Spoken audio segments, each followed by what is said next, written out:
informações ao vivo com a repórter Lilian de Souza, que acompanhou o coletivo do Estado de São Paulo. Boa tarde para você, Lilian. Boa tarde, Stephanie. Boa tarde, Leandro. Boa tarde a todos. Como já era esperado, o governo do Estado de São Paulo acabou de anunciar medidas mais restritivas para tentar conter o avanço da Covid-19, que em 14 atividades econômicas entre os dias 15 e 30 de março, no que eles estão chamando de fase emergencial. E isso tudo porque a situação do sistema de saúde é realmente muito crítica. De acordo com as informações passadas pelo secretário estadual de saúde nessa entrevista coletiva, hoje há 1.065 pessoas aguardando por um leito de UTI.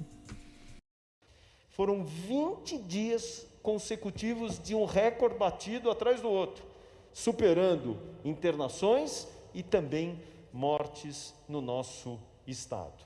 Hoje temos na central regulatória do CROSS 1.065 pacientes aguardando a regulação do nosso sistema. Isso inclui 35% de pacientes que vão para UTI, fora as regulações que ocorrem nas regionais, o que totaliza aí 2.046 casos aguardando as regulações para exames, para internações em enfermaria e unidades de terapia intensiva.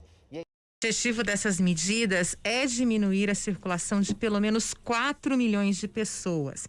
E entre as ações anunciadas está também o toque de recolher. Isso ainda não havia acontecido, né? Era um toque de restrição. Agora é realmente um toque de recolher entre as 20 e 5 horas da manhã, a partir do dia 15. Além disso, também a recomendação de que todas as atividades que não sejam essenciais passem a operar com o sistema de teletrabalho, ou seja, que as pessoas fiquem em casa.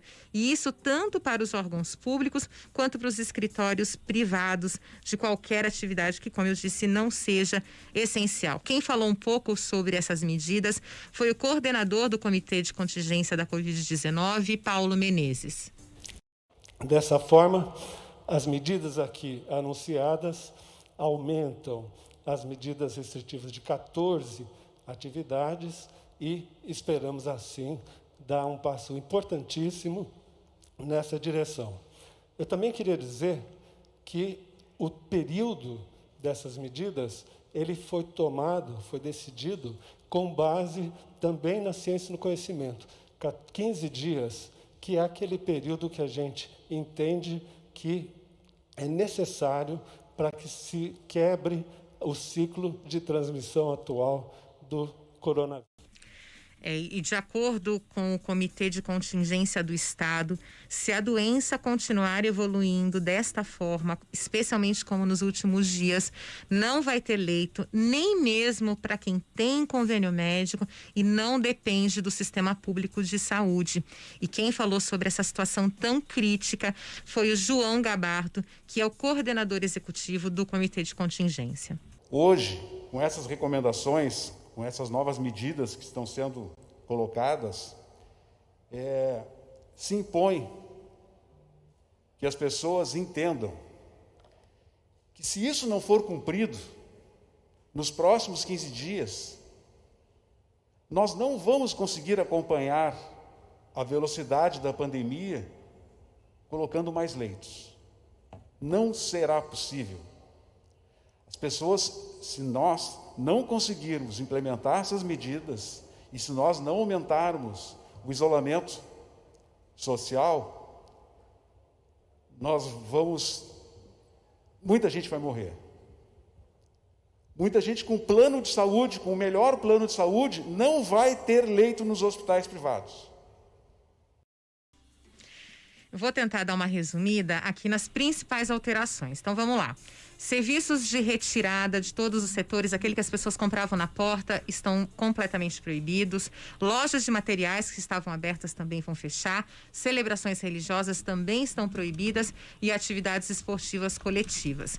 Órgãos públicos e escritórios de qualquer atividade devem se manter pelo teletrabalho. e estão permitidas somente serviços de drive-thru entre 5 e 20 horas da manhã, entre 20 horas da noite, e também os sistemas de delivery durante todo o período de 24 horas. Há sempre uma dúvida sobre as escolas.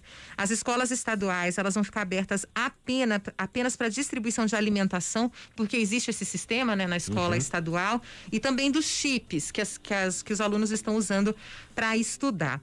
Além disso, para as escolas privadas do Estado, vale aquela restrição da fase vermelha, que é de 35%, né, no revezamento.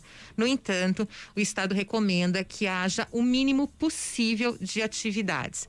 Aqui em Campinas, a gente tem que lembrar que vale o decreto municipal, porque nesse caso, apenas nesse caso, ele se sobrepõe ao decreto estadual. E a gente está falando só da educação, nesse caso aqui, para que as pessoas possam... Apenas na educação. Aqui em Campinas, as escolas vão permanecer fechadas. A previsão inicial é até a próxima segunda-feira, mas tudo também pode mudar e com os próximos anúncios do prefeito Dário Saad.